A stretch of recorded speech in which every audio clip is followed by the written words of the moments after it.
সুন্দর কথা বলেছেন, আপনাকে ধন্যবাদ। আমি সরকারি চাকরি করি, আমি সরকারি কর্মচারী।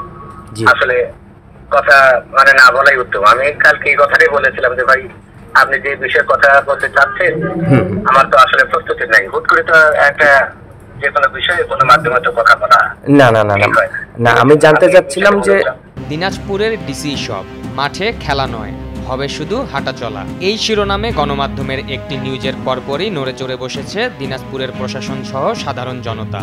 দিনাজপুরের ঐতিহ্যবাহী মাঠ গড়ে শহীদ বড় ময়দানকে ঘিরে এই বিতর্কের সৃষ্টি।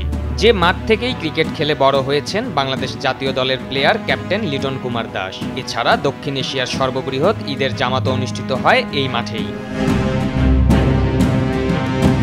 হঠাৎ এই মাঠে খেলাধুলা কেন বন্ধ, সে বিষয়ে ঘাটতে গিয়ে আমরা অনেক কিছুই জানতে পারি।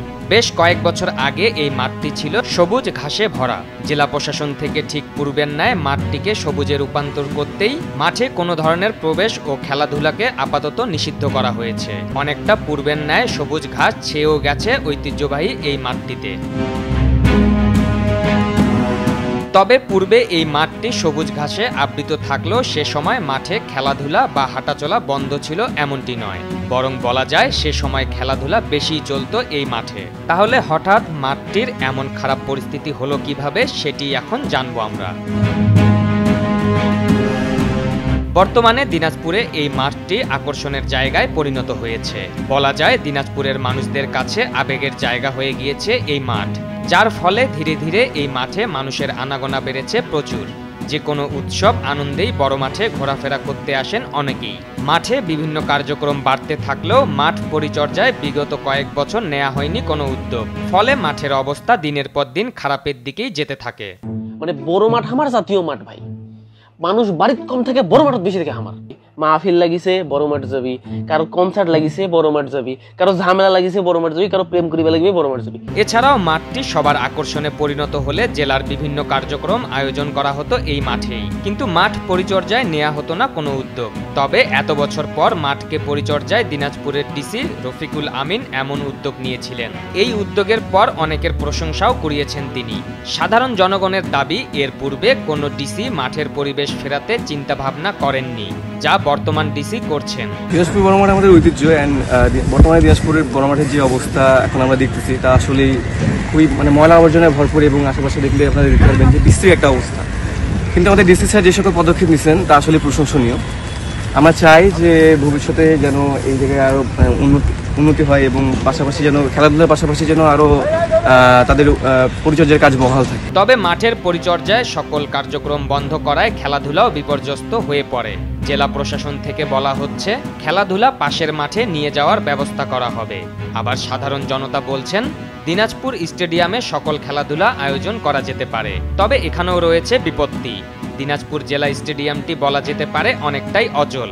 অনেকদিন থেকেই গুঞ্জন এই স্টেডিয়ামকে আন্তর্জাতিক মানের করা হবে, তবে হয়েছে তার উল্টো। দিনের পর দিন অবনতির দিকেই গিয়েছে স্টেডিয়ামটি।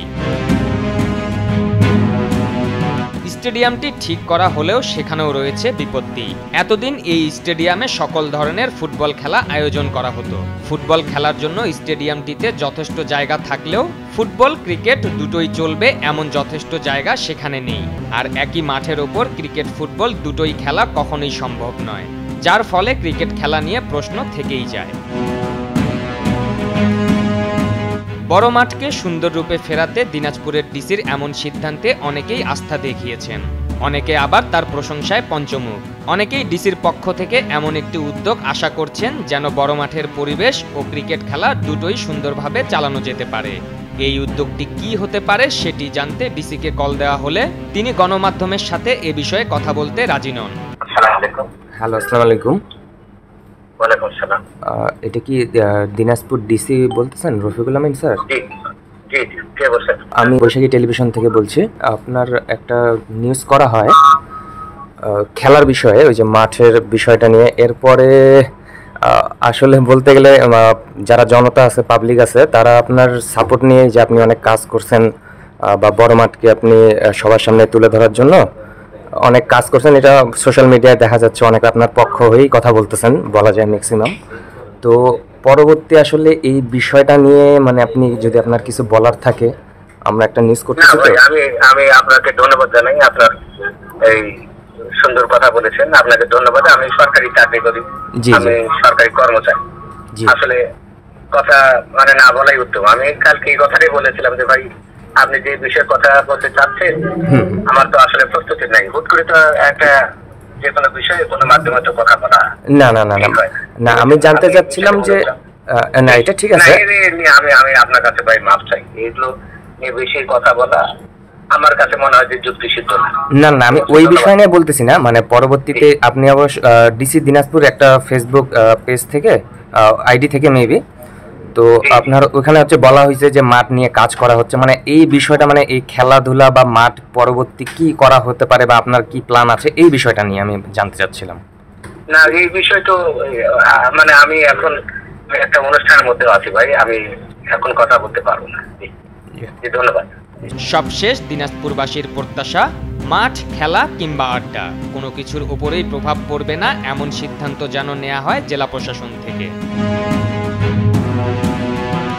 পারভেজ মোশাররফ, বৈশাখী সংবাদ।